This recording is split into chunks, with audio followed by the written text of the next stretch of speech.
My name is Stephen Fetter. I manage the United and Learning Program for the United Church's General Council Office, and it's an honor and a privilege to be here with you today and to be able to gather folks from both of our denominations to talk about this this kind of ministry. It's exciting to me to think that we are able to collaborate this way and to realize how long we've been doing it and what a difference it makes on the ground to all the people who participate in those kinds of ministries. So thank you. Thank you for joining us, and thank you for the work that you do to make this possible. Before I introduce our facilitators today, or actually invite them to introduce themselves, I just wanted to say a word about tech. All of us know how Zoom works these days. Most of us never get off Zoom, I think. But we've got enough people in our meeting today that we've decided we're not going to throw open the mics and invite you to ask questions orally. There's just too many people here to make that flow easily. So we're going to ask you to use the chat instead and to ask your questions that way. And whoever is not talking among the leadership group is going to watch the chat and make sure that your questions and concerns get injected into the conversation. So please use it. This is more useful to you if it's as interactive as it can possibly be. And so as we go along, don't talk about the weather, that's not helpful, but do put in any questions, comments, suggestions, ideas, additions, and queries that you have into the chat so that this can be informal and an information sharing and an opportunity to work together to learn together about what these ministries are like and what's the role of the judicatory in the midst of that, and to sort out how we can then move the whole enterprise forward a little bit. I'm mostly in the background today, but I'm here and available. If you run into any tech problems, just put a note in the chat to me. You're welcome to send it a private note if you don't want everybody to see, and I'll do my best to respond as quickly as I can. So once again, thank you. And who's up first? Andrew, you're up first. So let me bring up your screen, and here we go. Great. Well, welcome everybody. It's nice to see you all and be together. We are judicatory folk who work for the church in the official part of the church from the Anglican and United churches. I am Andrew Richardson. I work for the United Church. I live in Summerside, Prince Edward Island, and I'm the minister for the Office of Vocation for the 3 Atlantic regions, meaning that I have some responsibility for oversight of clergy, and I work with students and those preparing for ministry. And I'm going to, before I just kind of give you a little bit of outline of what we're going to do, I'll turn it over to my colleagues Scott and Sandra to introduce themselves. So Scott, maybe you can say who you are.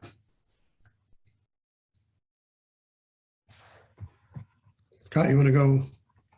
Yeah, there you go. Sure.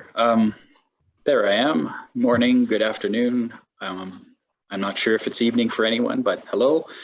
My name's Scott Sharman. I live in Treaty 6 territory in the city of Edmonton, and I serve with the Anglican Church of Canada, part of our national staff at the General Synod, in a role that we call the animator for ecumenical and interfaith relations. And in addition to that, have done other kinds of ministries, chaplaincies, and in academic settings where I've often worked in ecumenical partnerships. So glad to be able to be part of this conversation today with all of you, and looking forward to continuing that.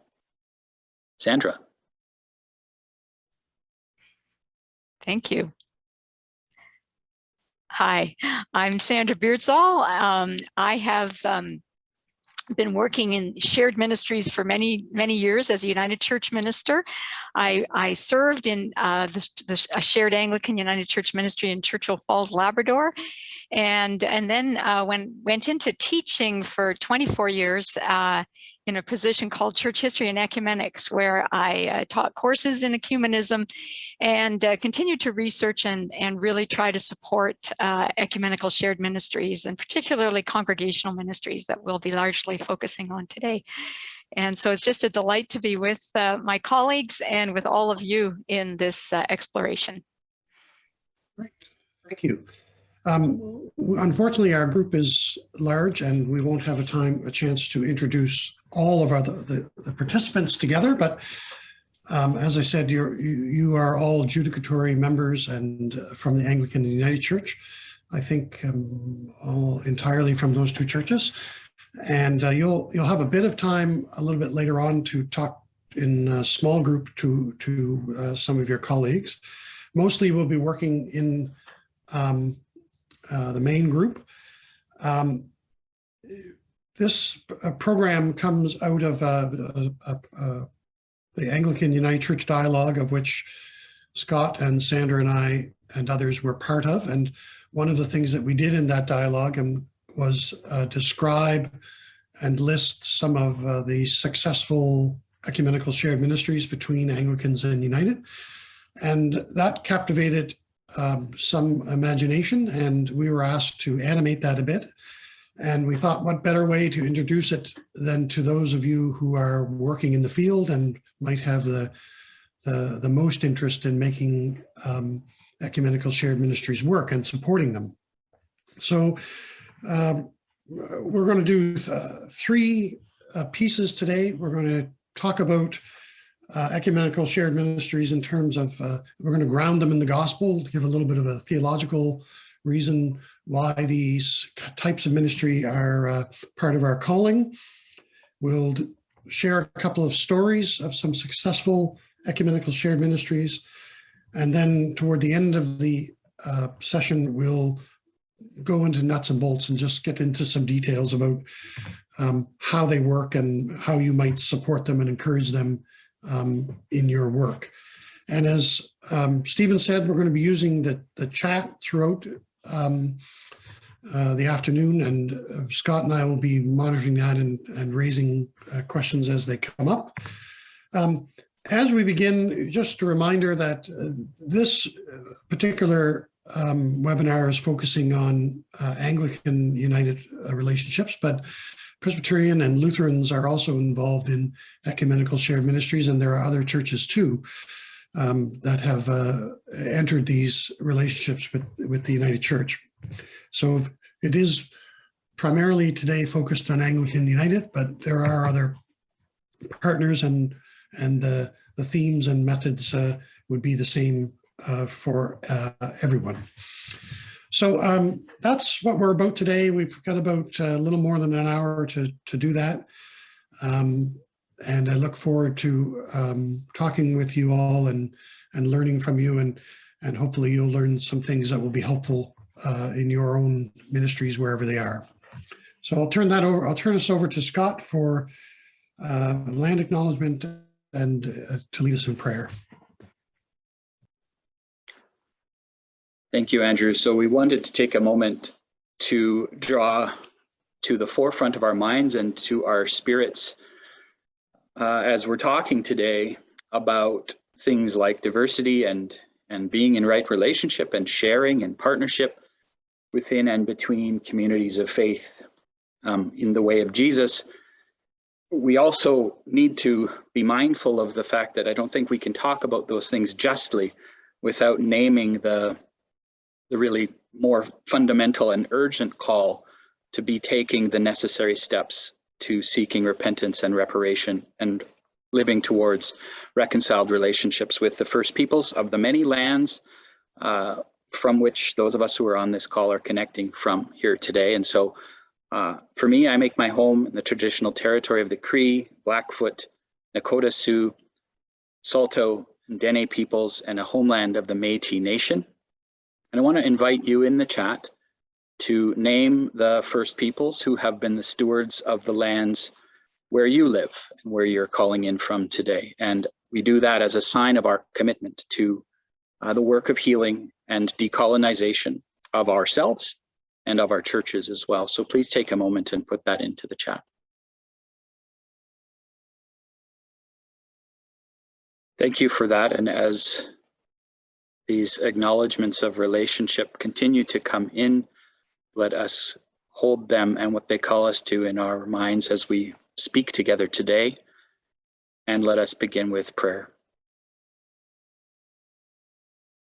Great Creator, loving God, You have revealed to us that your own triune life is one of perfect vulnerability and interdependence, of sharing as a community of diversity and unity. In coming to us in Jesus the Christ, you also risked to share your divine life with us and creation, that together we might come to share in you for all eternity. Help us as bearers of your image and disciples of the way of Jesus in the Anglican and United families of your church, to dare to share together in the many diverse gifts that you have given to each of us and to our churches. And as we do so, inspire us to continue to look for ways to extend that circle of sharing ever more widely with all our relatives in the community of creation. Amen. Scott, and we'll turn it over to Sandra, who's going to start our presentation. So Steve, I'm there. He started to share. So as Andrew mentioned, our first topic is called Grounded in the Gospel. Just what and why are we daring to share? And we're going to show you a couple of slides and then take you into a video of some people talking about why they do that. So next slide, please. So what is an ecumenical shared ministry? You may know this, but we do have a formal definition in the Shared Ministries Handbook prepared by denominations in Canada for shared ministries. An ecumenical shared ministry is people worshiping and serving God in a unified way while still maintaining their denominational identity and connections. So they are distinct in that they continue to maintain that strong denominational connection while sharing. Next point. So basically, there are two or more denominations sharing at least one of worship, ministry personnel, building, program, and outreach. And next point. And they do that within a covenant agreement that they have shaped under the oversight of their denominational judicatories in the region or the diocese. So they do that in a kind of formalized way. And next slide, please. So it's a little hard to determine exactly how many shared ministries there are at any one time as they ebb and flow a bit. But a little while ago, I was able to determine that within 109 congregations across Canada, the Anglican Church of Canada was involved in 92. The United Church in 62, the same number as the Evangelical Lutheran Church in Canada. And those are the three largest contributors, but you'll see other denominations represented there in smaller numbers.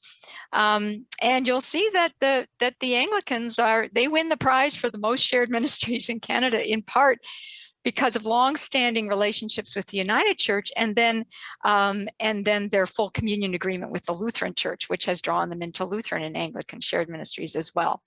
Some of these ministries represent more than two denominations, 2 or 3, or sometimes 4 and even 5 denominations sharing together. So that's just a little to tell you what it is we're going to be talking about. But now I'll invite Steve to share the video that invites you to hear about these shared ministries from some folks. I do see it as one way to live into the vision Jesus gives us in John's gospel when he says that they may all be one. You know, basically, Jesus tells us to. The head of the church has kind of left this to us as a kind of foundational aspect of what it means to be church. In God's love, everybody is equal, and more importantly, loved by God as we are. And together, as the body of Christ, we can be stronger, I think, if we work together and move past our denominational sort of traditions and things that we love, and really focus in on what is it that Christ asks us to do to follow him. So the more that we can do together, the better we will be, the richer our lives will be, and the more meaningful it will be for those who aren't as connected to the church, because the denominations don't really mean anything to them.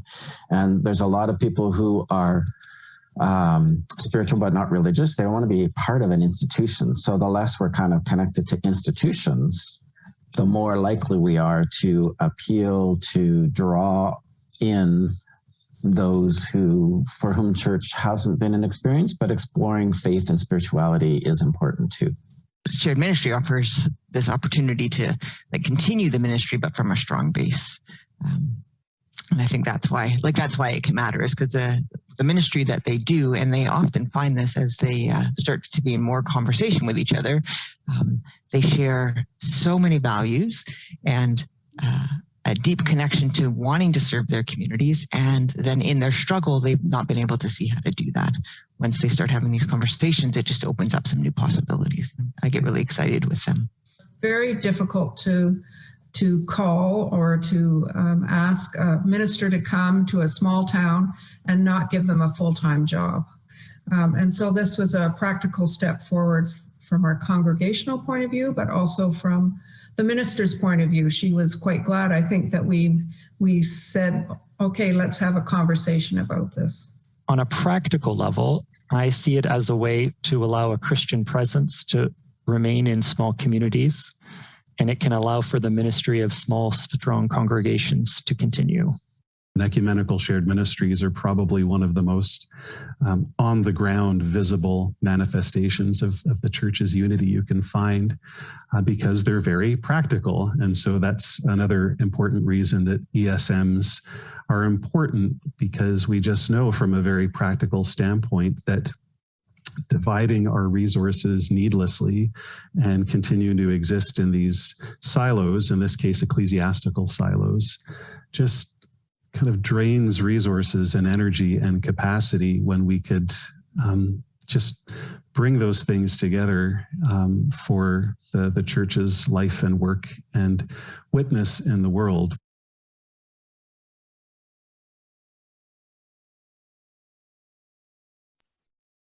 Great.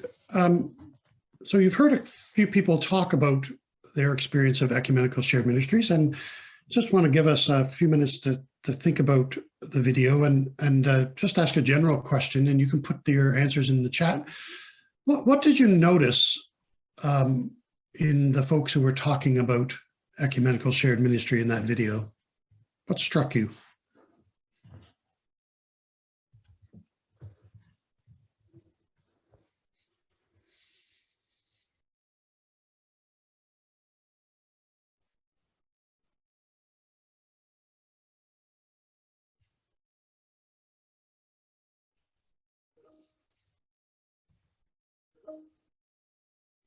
Did you hear anything that you hadn't heard before or described in a different way? So Dave Hewitt says that there was joy and enthusiasm, phrases such as practical and grassroots from Melody.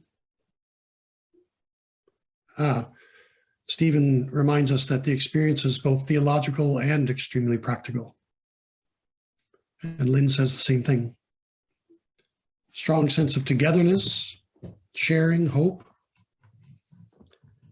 and more than one benefit to ESMs. Thinking a little more about that video, what do you think about the notion of shared ministry as promoting the gospel? So often we think of it as a kind of last resort. Desperate congregations reach out to one another. But what about it as promoting the gospel?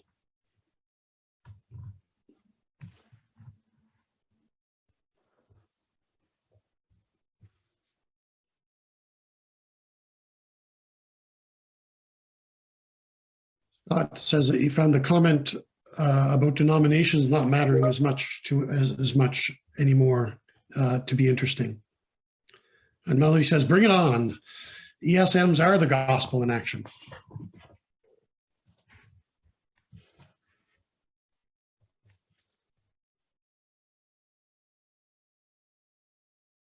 Any other?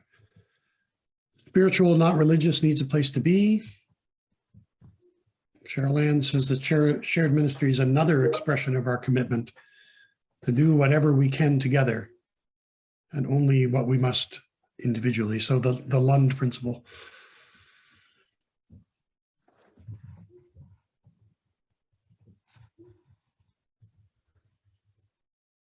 Public image of Christianity is that it's fractured and fracturing. So this is a chance to be countercultural.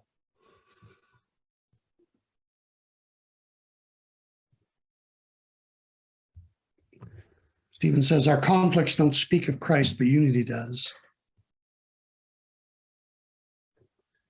And then the longing for authentic, real relationship, not denominational affiliation so much.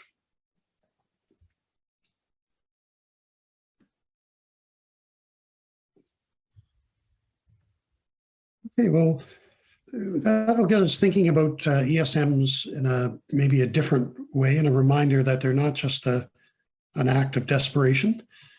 And Sandra's going to continue. So just as we continue to kind of ground ourselves on shared ministries, just a little bit about the history of shared ministries. And this history goes back to the 16th century when, right at the time of the Reformation, some people just insisted on continuing to share together. But let's look at some, the focus on Canada and how Canadians have shared in ministry.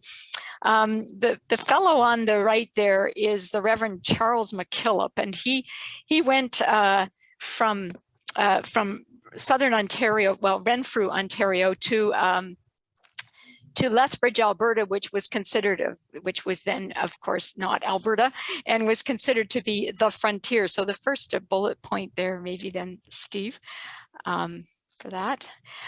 So there was cooperation on the frontier, and he gave this example of it. He sent a report back to the Renfrew newspaper in 1886 talking about all the ways that the churches were collaborating, and then concluding, the greatest harmony prevails between the different denominations. The resident clergy are as Jonathan and David. All clerical sheep stealing is to be abolished, and we think we will have enough to do in fighting his satanic majesty without fighting each other. So there, the Rolling Stones didn't invent it. And the next bullet point, please. And as most of you will know, then early unions began to form in the early 1900s. Local unions in anticipation of a national church union, which eventually took place in 1925. And the first example, so the next that we have, and that photo there is Gambo, Newfoundland. And the first example we have in print of Anglican United cooperation was in 1950, when the United and Anglican congregations of Gambo decided that they would share a building. But in order to do that, they added an extra chancel on the other end, so that one end had a United Church chancel and the other had an Anglican chancel.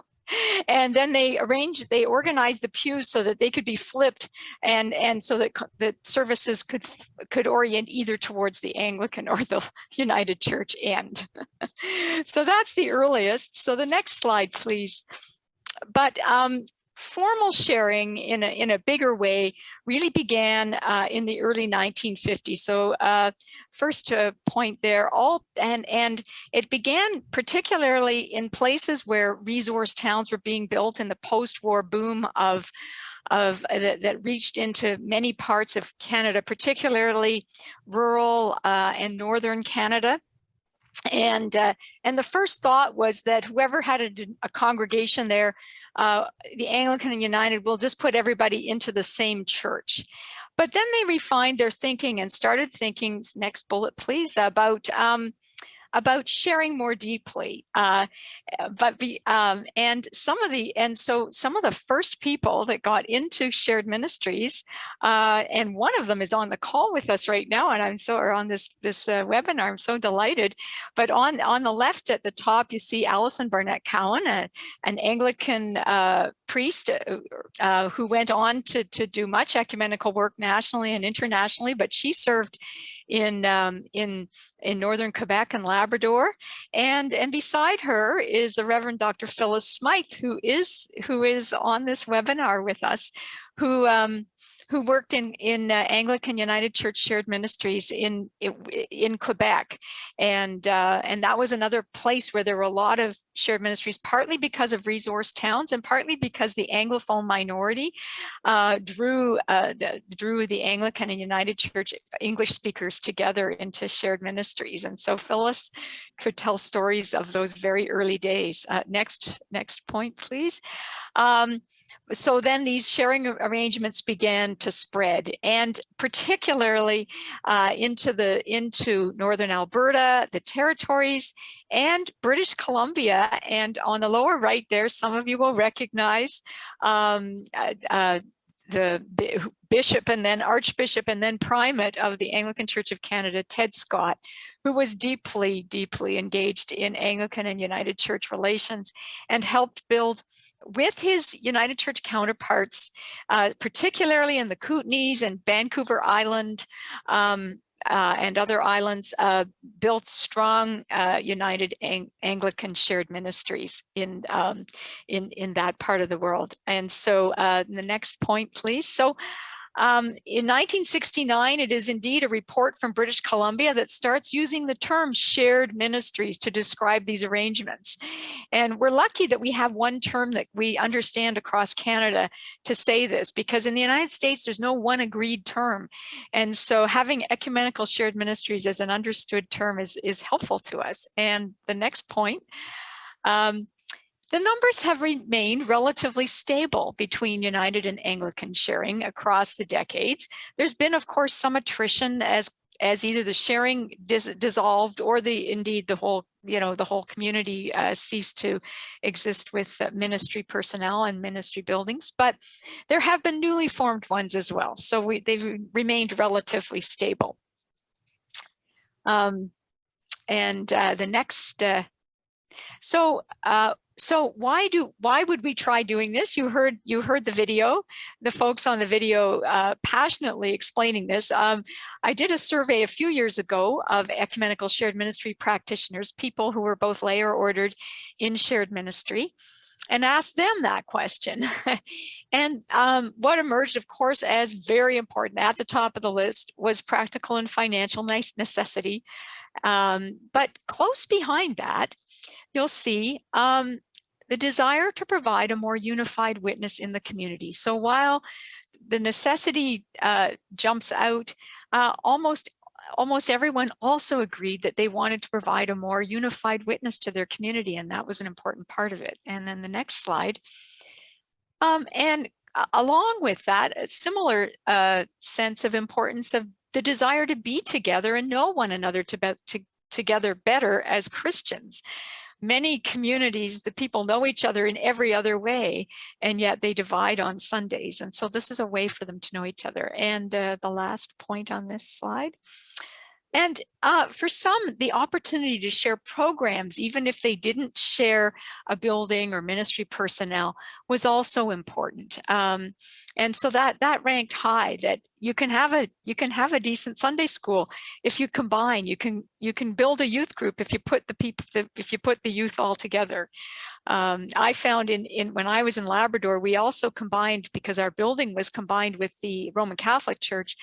Anglican, Roman Catholic, and United all sharing together, the youth were way more interested in a youth group, especially where they were meeting a wider variety of youth, especially when it meant we could go on field trips to visit the youth in the Catholic Church over in the next community, which was 3 hours drive away.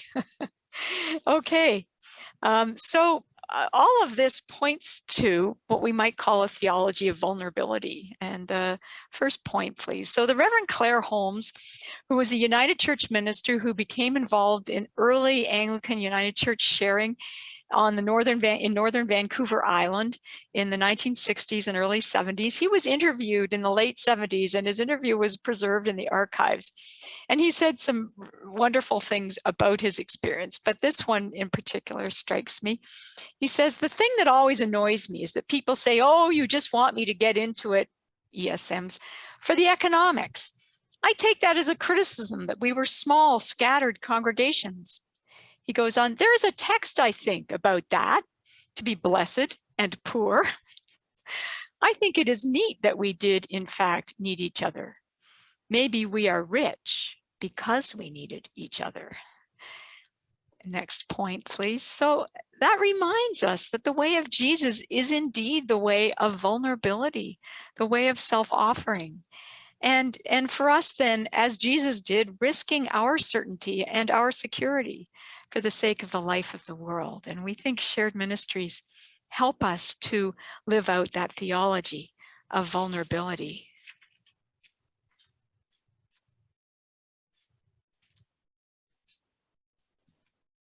Okay.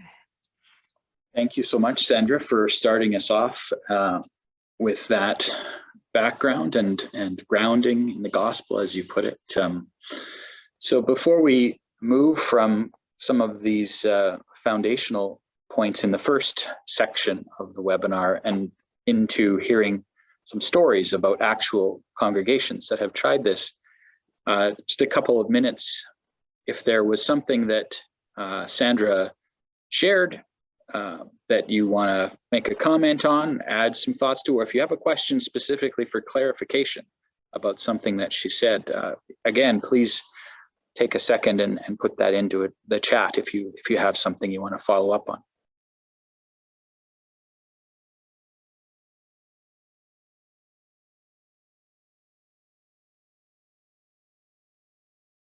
We have to give people time because you have to type it out. Feels like dead air, but I know you're all furiously typing.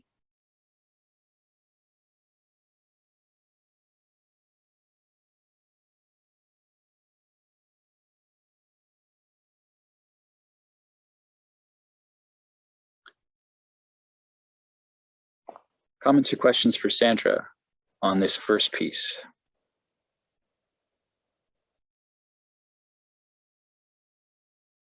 It may also be Scott or Andrew who can answer them.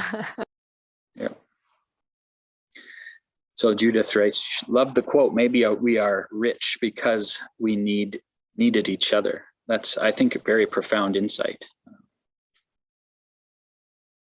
Steve in London, I appreciate the reframing of being poor, a poor congregation, into a theology of vulnerability, the real need of each other. Yeah, so this isn't just something, shared ministry is not an emergency last resort or a sign of failure, but it's actually embracing something as a positive, that there is actually gifts in needing each other in this way and recognizing that. Phyllis has emailed something. I don't know that it's come directly to me. I haven't seen it yet. Did you receive something, Steve? An email from Phyllis Smythe? You go and have a look. Hang on just a second. I don't Okay. see an email here. Oh, I did just get this. Thanks, I got it. And I'll just see. I haven't seen it yet. It's an excerpt from the Observer, and in 1969, when Reverend Phyllis Smythe was in her induction in 1967, and inducting a woman as minister was no problem. An Anglican deaconess had already served the area. Her ordination was a problem because it was outside the Anglican Episcopal tradition, but the Bishop Brown, put her on his clergy list with full voting rights at a diocesan synod anyway. And he licensed her to perform for Anglicans all the functions for which the two parent churches were agreed: counseling, prayer, preaching, baptisms, funerals, weddings. He could not invite her to join in communion under United Church ordination, But he also mentioned that he could not forbid anyone. In 15 months, she received not even one request for the Anglican priest to serve the Eucharist. They tolerated a service different from their own, the Anglicans did. And Phyllis, on her own, has asked the Anglican priest to visit the congregation occasionally. So this is back in the 60s and that wonderful early time of sharing. Thanks for sharing that with us, Phyllis. Yeah. And that was reported in the United Church Observer. Right, thank you.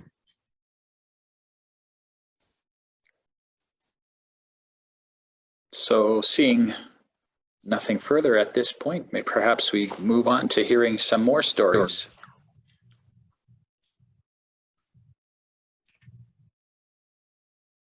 So once again, we'll begin with a video where you meet some of these folks. We invited this bilingual United Church of Canada minister into St. Michael's Anglican Church, Église Anglicane St. Michael de Sillery à Québec, and invite her to preside at Holy Communion every Sunday or every other Sunday using a communion, a liturgical rite of the United Church of Canada, which everyone would be invited to participate in according to their conscience. We talked it over, thought it over, prayed over it, and realized there's no reason not to try this and every reason to try it. And so the congregation was, of course, consulted.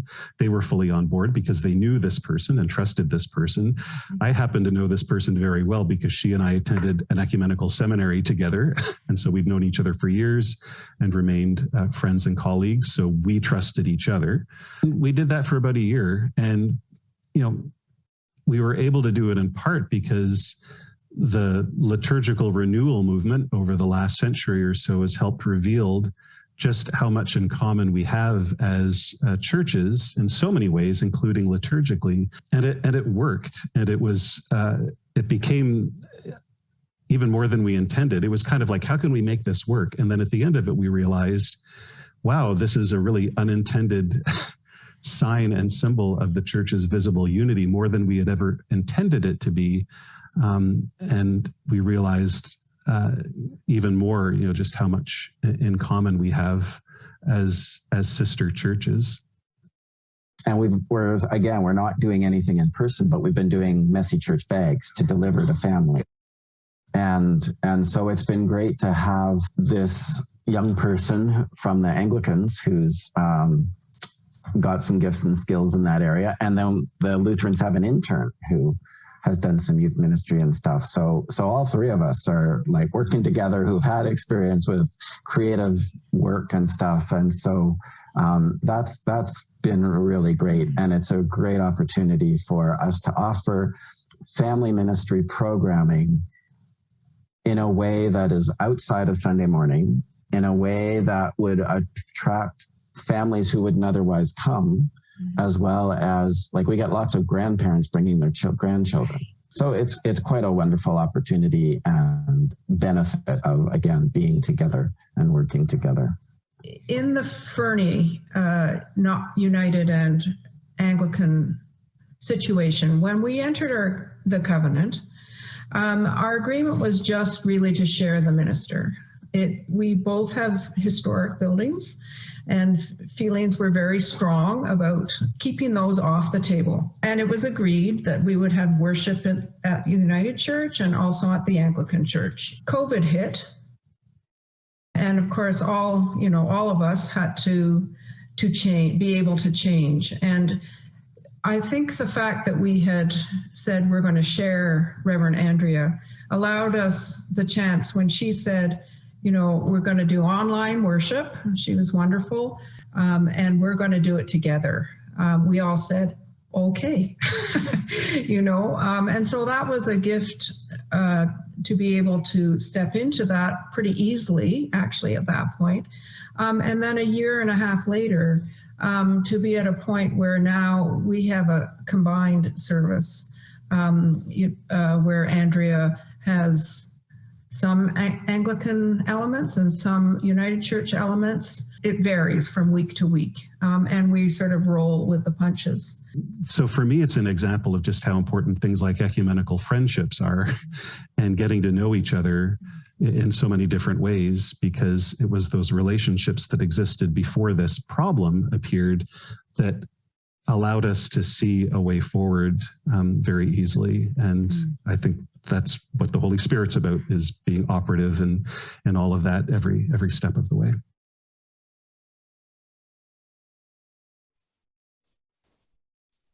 I've seen some folks talk about their experience of doing ecumenical shared ministry. And again, just a general question for you. What did you notice in those conversations? What struck you? Again, you can put it into the chat for now.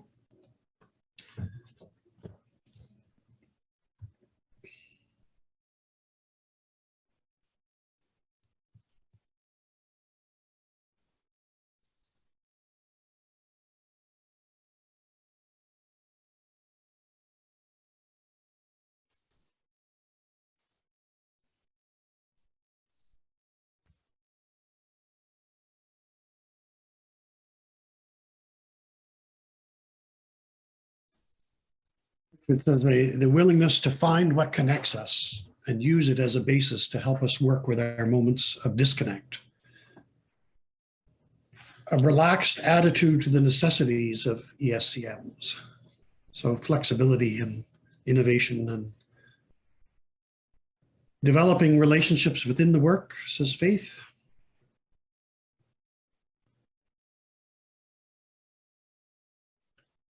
And the ability to risk failure.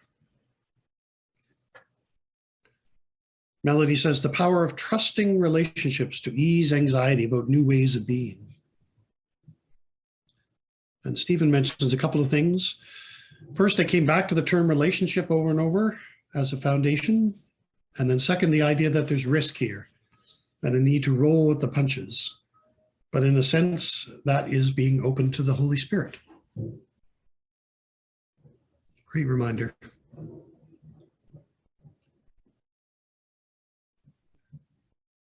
Okay, well, Sandra's going to share 3 stories of, excuse me, ecumenical shared ministries, just as a reminder that they're not all the same and that.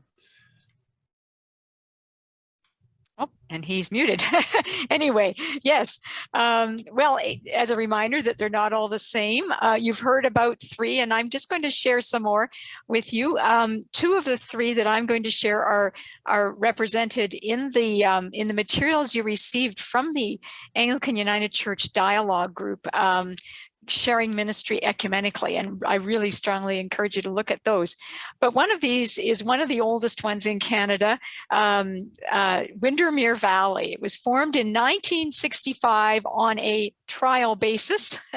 The Anglican and United Churches in Invermere, so they each had a building in Invermere, plus some small rural points, agreed to come together and try it out.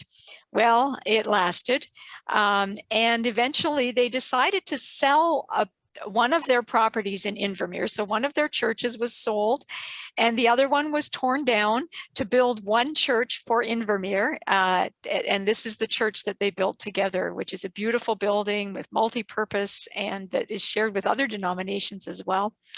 They continued to serve their smaller points in St. Peter's and at Windermere and in Edgewater.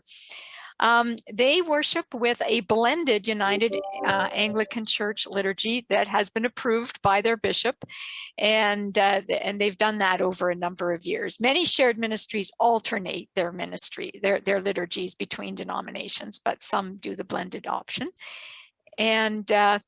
And they celebrated their 50th anniversary with the primate, who was then Fred Hiltz, and the moderator, who was then Jordan Cantwell, present and participating, preaching and presiding at Eucharist for that celebration. So that's next slide. Another one that's been around for a long time, Turtle River Parish in Saskatchewan. Now, it was created in 1970 in a time when when the church was setting up larger parishes designed to provide leadership for widely scattered congregations with multiple leaders. In this case, an ecumenical larger parish designed to provide an Anglican and a United Church clergy team to serve 7 congregations, 3 Anglican and 4 United. And next point. It now serves 5 communities, and all through its history, it's had 2 clergy who are currently at 3/4 time each, Reverend Kun Kim with the United Church and Reverend Don Skinner with the Anglican Church, who is sort of retired but keeps going. They each live in a different part of the larger parish, and they take turns serving the northern or the southern half on a given Sunday. And they also, Turtle River makes clear that they have a strong stable of lay worship leaders who also assist with this ministry. And so not perhaps, oops, just back to that previous slide for a second. Although perhaps not many could support 2 clergy, it's a wonderful opportunity if they can. Is the ecumenical larger parish an idea whose time has come again? Is that something we should be thinking about when we're wrestling with ways to serve our scattered and relatively sparsely populated areas? Now the next slide. This one is also in our shared ministries, sharing ministries ecumenically list. This one's a different thing again. It's the Toronto Urban Native Ministry. Next point. It was founded in 1996 to serve Indigenous people living in the Greater Toronto area. It supports both traditional and Indigenous spiritualities and worldviews, as well as Christian spiritual practices. Next point. The staff includes, again, 2 clergy, an Anglican priest, a United Church minister, and a social and pastoral care worker, particularly focused on the needs of Indigenous women. And it clearly promotes principles of restoring right relations, building justice and reconciliation between Indigenous and non-Indigenous peoples. And finally, it models a collaborative response between our 2 churches, Anglican and United, to the TRC calls to action, which don't distinguish. They came to all the churches. And so this is a way for us to work together and wrestle with, as Scott pointed out at the beginning, as we reflected on the land that we're on, how does what we do ecumenically also serve this deeper need for us to be in right relationship with the people and the land that we're on? And the photo there shows Richard Bott, who's with us. Welcome, Richard, the moderator of the United Church, and Andrew Asbill, who's the Bishop of Toronto, along with ministers Maggie Dieter and Evan Smith, celebrating communion together at Holy Trinity Anglican Church in celebration of this ministry. So next slide. So if you do want more stories, we do invite you to look through the stories that we've shared in sharing ministries ecumenically, because it tells you a bit of the story, but also raises up some of the things we've learned from this kind of sharing opportunity. And so that's, we think it's a really useful way to get into thinking about how you can support shared ministries. Over to Great. Yes. So you've heard some people talk about their the relationship building in their ecumenical shared ministries, and Sandra shared 3 different kinds of stories. So I want to ask the question about something behind the scenes. How do you think the judicatory officials helped form and support these ministries? What did these ministries need from the judicatory? So, and some of you may even have been involved in them. I'm not entirely sure, but what went on behind the scenes in the judicatory officials? Tracy says collaborative work with our counterparts in the other denominations. For sure.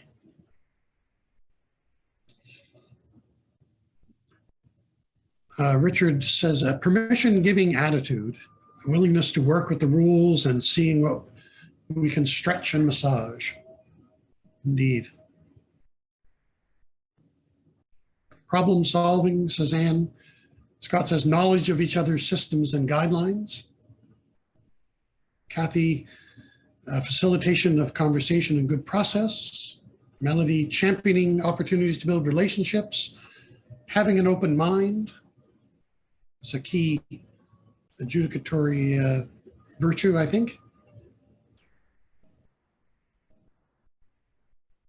Perseverance, another one. Keep at it.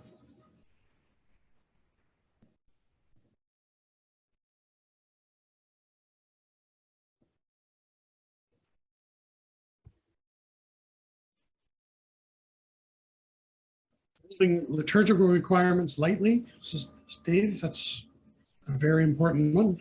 Absolutely. It's a nice way of phrasing it.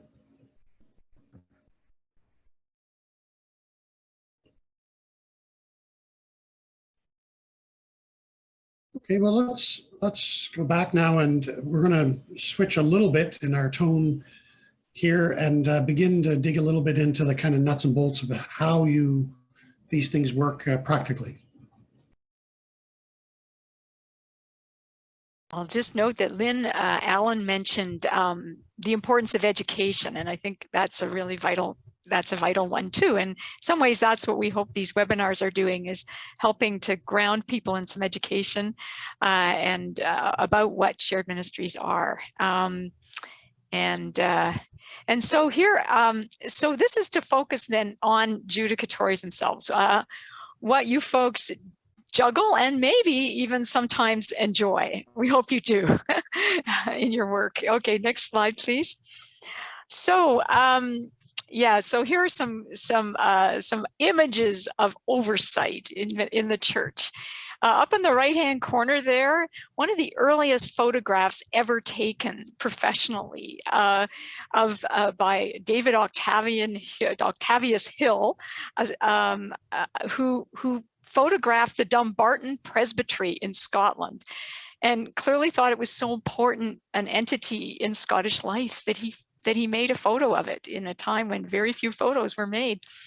Below him, St. Chad, well known to Anglicans as one who gracefully stepped down as a bishop in the 7th century when there was a dispute about who had been correctly appointed as bishop. And even though probably St. Chad had, he held his own position lightly, perhaps, in order to just for the gospel to be pursued. And then a little cartoon figure there from X-Man Bishop. Now, I know that bishop is just his surname, but some people do have that kind of impression of what a bishop might be or a judicatory might do. However, the churches have thought these things through, and in the most recent statement that is a consensus statement of all the main Christian churches in the world through the Faith and Order Commission of the World Council of Churches and the document The Church Towards a Common Vision. In thinking about oversight, they say the church is built up by the Holy Spirit through a diversity of gifts or ministries. This diversity calls for a ministry of coordination so that these gifts may enrich the whole church, its unity, and its mission. And just Susan Bell says, not sure that the 30% of women in the Anglican Church would be thrilled about these images, just saying, yes, and I was aware of that too. These are just sort of historic or caricatured images, perhaps, but to remind us of the history of our sharing. But thank you, Bishop Susan, for reminding us of that. The people who carry the ministry of oversight, then, if we take this document seriously, have the responsibility to attend to the unity of the whole body of Christ. So ecumenical sharing in some ways is part of the very calling of those who have adjudicatory or oversight responsibility. the next point. So there we have finally a female Anglican bishop, Penny Jameson, who was the first woman elected elected diocesan bishop in the Anglican Communion in New Zealand. In reflecting on how she understood this role that she undertook, this ministry that became hers, she talked about it as womb space. And if you think about a womb, then it means that it's a space with the freedom to grow, but also with nutrients and protection for that freedom and that growth. And so we have to understand that the people with the ministry of oversight do hold great responsibility. They have the capacity to be great instruments of unity, and because of their oversight powers, also have the capacity to be an obstacle to unity. And so it's finding the space to be the instrument, I think, that is important thing to consider in judicatories around shared ministry. So the next slide, please. So what to do? Well, get to know the Shared Ministries Handbook. It is free. You've received a link to it. A print copy went to every diocese in the Anglican Church last year, Scott, is that correct? Maybe, I don't know, I've lost track of time. Okay. Maybe 2 years or so ago. Okay, so in the last couple of years. And it walks through processes for formation, for clergy appointments, for governance, finances, and property. So you don't have to reinvent the wheel. It tells you some of the things that need to be there and explains some ways to go about doing that. There's a really handy glossary of terms. So if you're a United Church and you don't know what a canon is, you can find out. If you thought it was just something that was either loose or rolling around on the deck of a ship, you'll find out. That kind of thing, Sandra, really helpful. Yes. Let me just interrupt to remind you that we added links to all these documents in the confirmation of registration email. So everybody who signed up for today's webinar has access to them there too. Great, thank you. Just, yes. But somewhere lurking in each diocese is a hard copy as well, right? Okay, so the next slide, please. So you heard a lot about this from each other and also in the videos, how important forming relationships, excuse me, are with your counterpart in the other denominations, sorry. And you'll see there people that are on our call today. So Kathy Davies of the United Church and Lynn McNaughton, Bishop in the Diocese of Kootenay and Archbishop. At the covenanting at Fernie with the Andrea Brennan, who was mentioned in the videos, who worked really well together to make this happen. And so the next bullet point, please. It's always good to get to know this person before somebody approaches you and says, "Can we do this together?" If you already know who your counterpoint is, it makes it easier. Next point. There is a list of pastoral relations United Church staff for each of the regions. And so it's available. I think the United Church folks will already have it, but it can be made available to the Anglicans as well. We're happy to do that. And then in terms of the next bullet is diocesan personnel. Find out who your bishop is. Which archdeacon or archdeacons might serve your region and your part of the diocese. And if you can form more than just a name, but a relationship, a chance to get to know each other a little better, it really strengthens the possibility of having a shared ministry work. Next point. And Lynn was with us and she's on her way. Goodbye, Lynn. Thanks for being with us. And Judith says some regions have dedicated congregational support ministers who do the work with shared ministry congregations. It would be really helpful to know which ones those are. So maybe we can get more information about that to be able to share with one another. So as you'll see in the handbook, these are the things that you have to consider when you're thinking about a shared ministry agreement or covenant. There is no one way to do it. There's no one template. The one that guided the Churchill Falls relationship, which had been founded in the late 1960s, was a page and a half long. In researching with my friends in the United States, there are some in the United States that have a constitution and bylaws that run to over 100 pages. Most of our Canadian ones are much more somewhere in between. But here are things to think about. What does membership mean? Who belongs? How are you going to govern the ministry? How are you going to appoint the pastoral leaders for this ministry? How is worship going to unfold? You've heard some different options about how it happens, but who's going to decide how that happens? And what is the pattern going to be? Sometimes that goes straight into the document. How is financial support going to be provided? And a couple of you mentioned that in the chat. What happens with property and assets? Always a fraught conversation, but once it happens, then it can really release property and assets and resources for ministry. How will denominational records be kept? That can become tricky if people are born into a shared ministry and don't want to identify as one denomination or another. I would like to be both. Conflict management, how will that happen? Each denomination has processes. Which ones might you follow? What will you do if one congregate or one denomination wants to opt out of this ministry?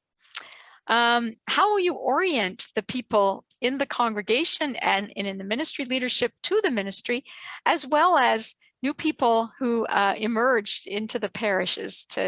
How will they be oriented so they understand a little bit about what's going on? And then, of course, like all good things, how often and when will you review the ministry agreement to make sure it's still meeting your needs? So, as I said, those are just things that show up in your documents, but things that judicatories have to be aware of. And now over to the small group conversation with Scott. Yes, I think so, Scott. Yeah. Everyone has been very gracious to this point with your attention and listening to us, and thank you for the interaction that we've been able to have in the chat. We're sorry we're not able to see more faces and hear each other's voices a little bit more, but as an attempt to do a bit of that, we are going to move into some time for breakout conversations between all of you as participants. And we specifically wanted to do this webinar in sort of two versions, one with denominational or judicatory leaders and officers in the two churches, and then there'll be another version in March that will be more geared towards congregational leaders and people interested in it at that level. So with that in mind, for our breakout room time, and Stephen has just put a couple of questions in the chat, there's two main questions that we're going to ask you to share with one another about. We've got about 15 minutes for this. So two questions specifically about, we've heard about lots of different examples, different kinds of sharing, different sorts of relationships, the challenges and opportunities. So the first question specifically is, what is the role of the person or persons that we're calling the judicatory, the denominational leader, the regional council office holder, or the diocesan office holder? How does that position play into this? And how can you foster and nurture these kind of ecumenical shared ministries, either ones that exist or people who might be exploring it as a new way of being in ministry together? That image of womb space that Sandra shared, what does that look like for you personally and sort of in the role that you share? And then secondarily, and this is partly for us as well as the facilitators of this to hear some feedback on this, what other sorts of things do you need? Information, resources, connections, support to enable you to do that most effectively. So what is the judicatory role and what else do you need? Those are the two focal points for your conversation. And think about somebody who in your group might be willing to take some notes and share those back when we come back, because we'll do a little bit of a debrief about what you talk about. So be aware of that and maybe appoint somebody to do that. And Stephen's going to take over from me now and tell you about the technical side of how we're going to shift off into our different groups. Sure. So the tech is easy. I push the button and you end up there. That's about as easy as we can make it in Zoom. I shaved 3 minutes off our schedule, Scott, because we're running just a hair long. So the groups will be 12 minutes long. When you get into your small group, if you look up in the top right corner, you will see a countdown clock that lets you know how many minutes there are left. We don't have a lot of Anglicans on our call today, and I'm sorry about that, but as much as possible, I've tried to make sure that we have people from both denominations in each small groups as much as we could. So some of you will find you're in a group like that, and others of you won't, and we'll do our best to have a good conversation. We'll see you back here in about 12 minutes. So welcome back, folks. We're glad you're here. I hope that that was useful, and I'll turn things over to Scott, who's going to manage the feedback here. Scott. Could I just mention that we can see Phyllis on the screen here? I don't know that we'd seen her in the past, so it's good to see you, Phyllis Smythe. Yeah, there she is waving. Thanks. Go ahead, Scott. Sorry. No problem. So yeah, we have about 10 minutes left here of our time together. So we want to just gather up some of the highlights of what we hope you were able to talk through together for a little while there in your breakout rooms. And again, because of the size of the group, we aren't going to be able to call on everyone to speak them out loud as much as we might like to do that. So if you have somebody who jotted down some notes, or if you have some to throw in as well, I invite you to please put those in the chat. Again, responding to the questions, what do you see as the unique kind of judicatory role, and how folks like you in your offices, your ministries can help foster and nurture ecumenical shared ministries? And then what sorts of things do you need as next steps to help you do that? So please put those in there. And goodbye, Richard.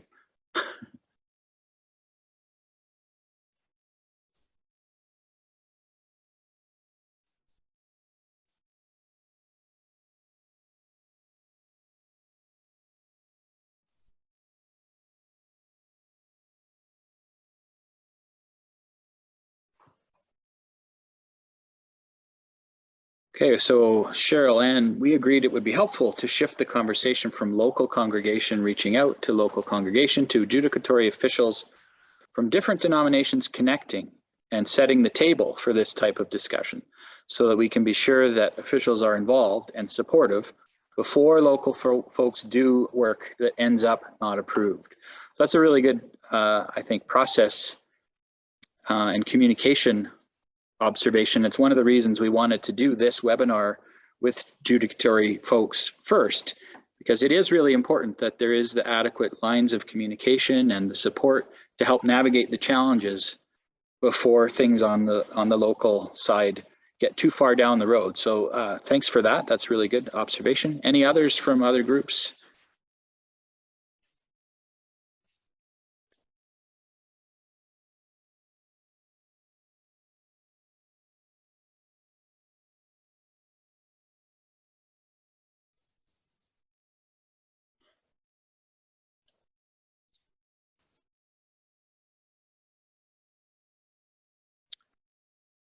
Tracy says, gift in beginning the conversation and freedom to explore partnerships. Our role is to continue to support searching for opportunities, knowing there is a gift in pushing our boundaries.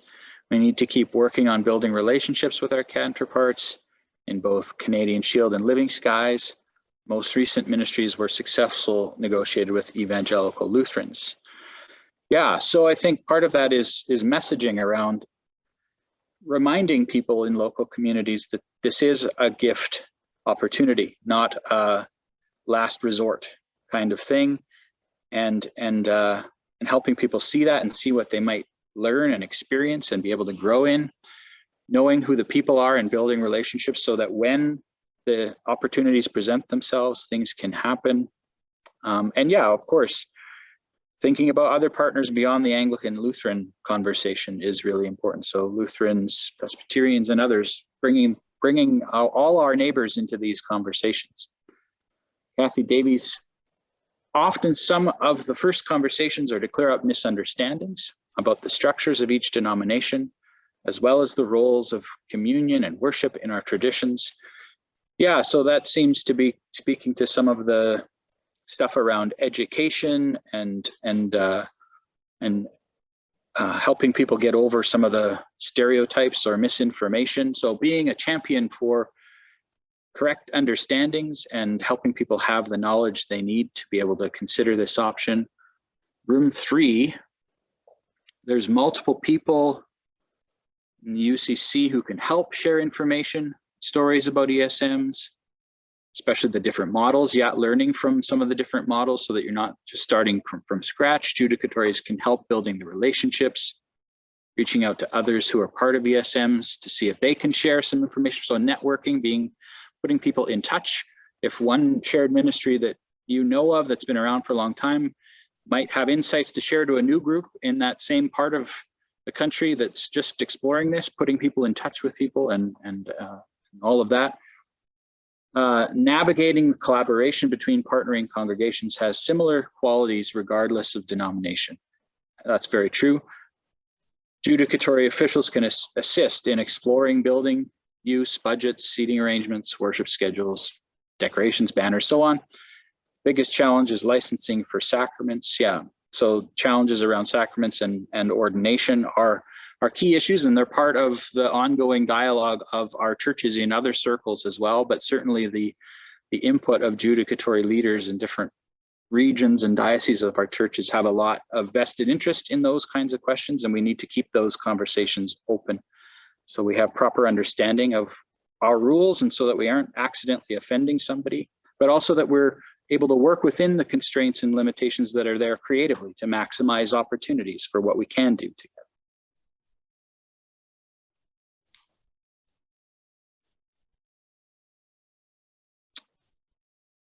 I hope those were fruitful times for you all together. I know it's hard to capture 15 minutes of organic conversation in a few lines of text, but I trust that that was a good chance to learn from each other's wisdom a little bit and tell some of your own stories and experiences, both positively and the challenges that you face in the particular offices and roles that you have, how to work these things out. So thanks for sharing those back with us. And this is helpful for folks like myself and Andrew and others, staff people in our churches, to think about what are the sorts of things that would be helpful and would be useful in supporting the ministry that's happening on the ground for judicatories that are looking to embrace ESMs as part of a future shape of the work that we do as churches together.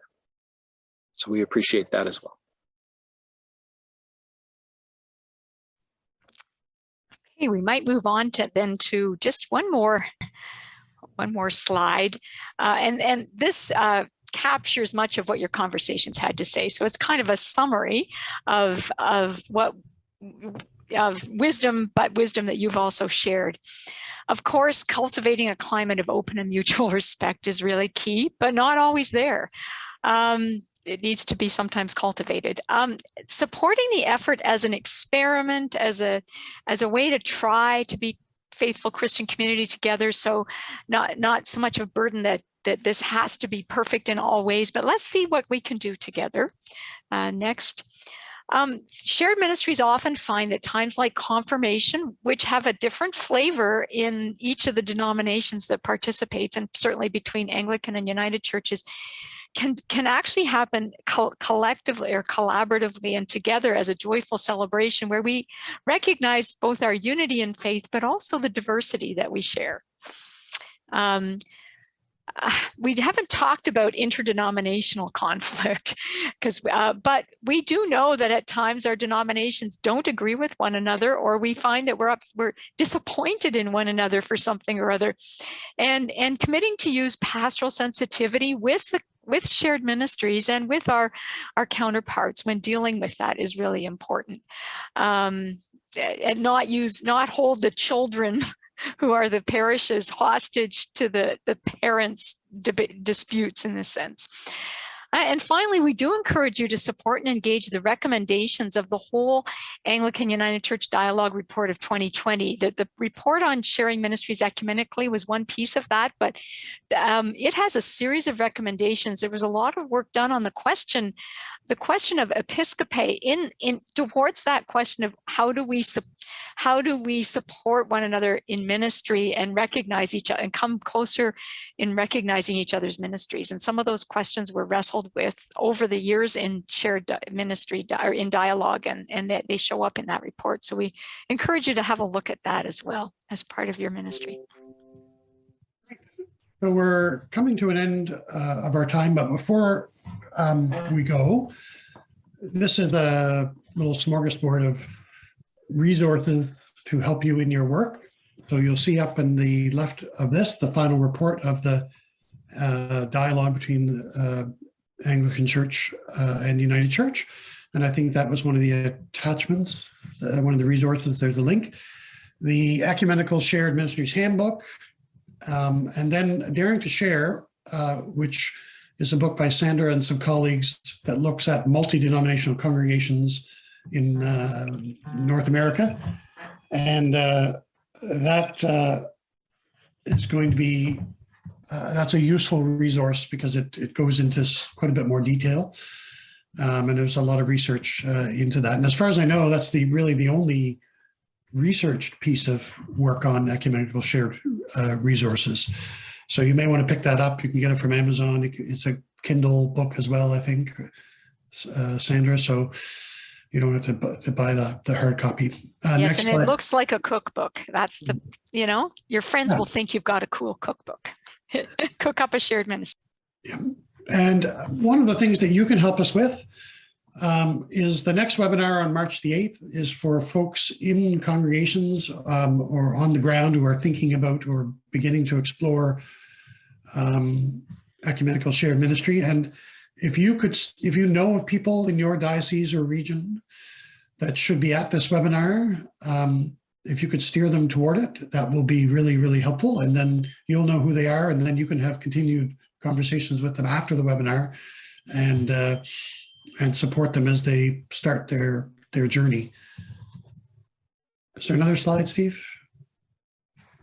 Yeah. So here's the things we want to. So Lynn is saying for the next webinar, having first steps list would be helpful for them, and we'll definitely be wanting to do that. It'll be a more basic webinar. So these are just some parting comments. We hope that you will accept the Dare to Share. It's a very engaging and exciting opportunity for us as Christians to work together to have a Christian presence wherever we are. So thank you so much for coming. Scott and Sandra and I have left our email in the invitation you received today. And we're happy to field any questions. We're not exactly sure where ecumenical shared ministry lies in the United Church, at least, entirely, but we're happy to help resource that in some way if you need something from us, and point you in a direction as you begin them. And we're just going to close with another video, and then you folks can leave and get on with your busy days. And again, we appreciate you very much taking the time. We hope this was a helpful start for you folks, and blessings on your work and your offices. I've always been aware of the existence of ecumenical shared ministries, but have always understood them, even when I was an ecumenical officer at the national church level, understood them as a kind of last resort or some kind of stopgap or aberration that was to be kind of, tolerated because of circumstances. And I guess, now as somebody who's in leadership in a church that's living through whatever it is, our church is living through, the old order passing away and the, helping midwife, whatever the new thing is that's coming, recognizing that ecumenical shared ministries are not just some kind of provisional temporary thing, but are perhaps going to be a permanent part of the ecclesiastical and ecclesiological landscape for quite some time.